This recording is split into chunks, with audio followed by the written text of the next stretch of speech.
So I got done with the Guardians of the Galaxy, whatever we're gonna call it, teaser, trailer, whatever. Was it good? Well, I think what they showed was fairly good. But like most people, I've become steadily more skeptical of the MCU as a whole. But this is the Guardians. This is James Gunn. This is basically the Gunverse. So what do I think? Well, they do have some interesting Easter eggs and some nice little touches. For those a little confused with all those animal creature beings. This is the work of the High Evolutionary. This is what the High Evolutionary does. He basically mucks around with genetics.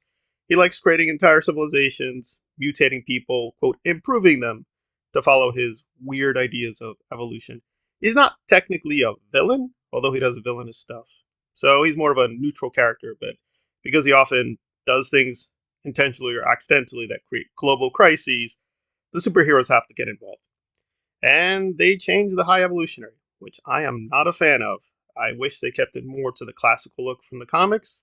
That's just me. That said, it's not a deal breaker. The actor is very good. He was on Peacemaker. I liked him there.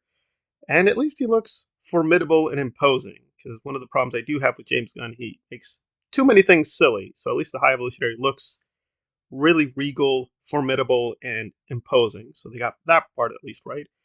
They didn't keep to the classical design, but that part I think I'm fine with the costume. If they're not going to follow the comics, they should do something creative. And yeah, he looks good, but I wish they kept the more classical look if they could have. But that's me.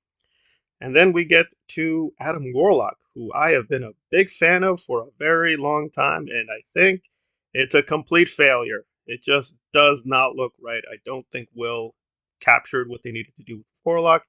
He just looks weird and strange. And the fact that, well, Warlock is white. No, he's not white in the comics. They could have played with that part. So I don't care about quote the race with Warlock.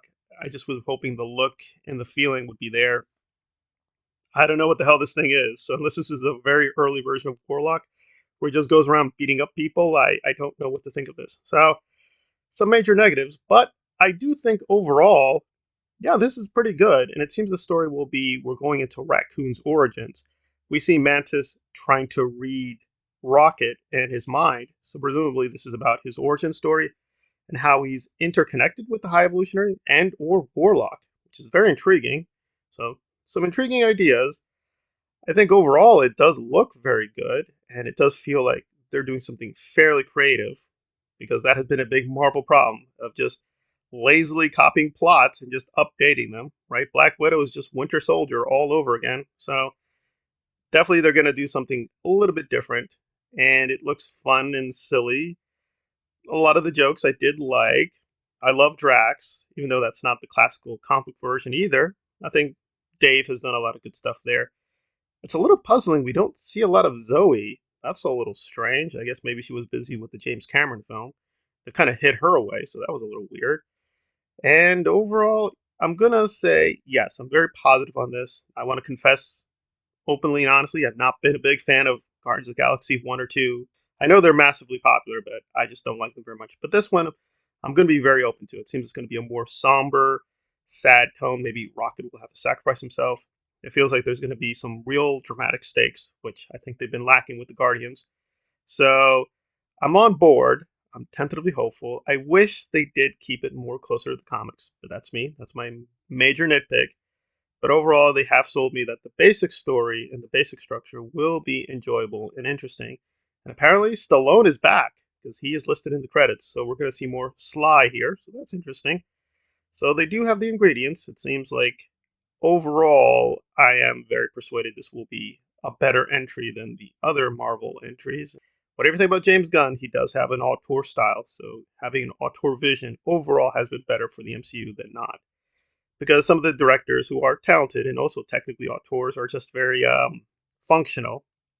I keep thinking of Ant-Man.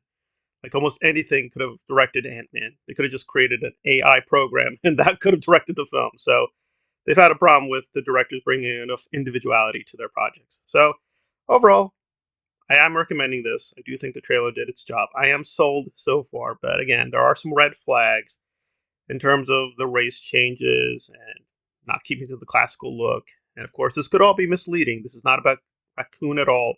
It's going to be a wholly different plot, and that plot is actually going to be really stupid and dumb and go nowhere. So don't know for sure, but it does seem they touched on enough classical things with the high evolutionary playing around with genetics, and Raccoon looks good and ferocious. But yeah, still some puzzles why we don't see a lot of Nebula. Where is she in all this? That's intriguing. This is also supposed to be a little bit about Quill, too, and Rocket's calling him Pete, so it does feel like they've changed the status of things, so that's intriguing. So I'm going to look at the holiday special to bone up on more of the Guardians lore. So far, tentative thumbs up, but it is a tentative thumbs up. It's more good than bad, but I do see a few red flags.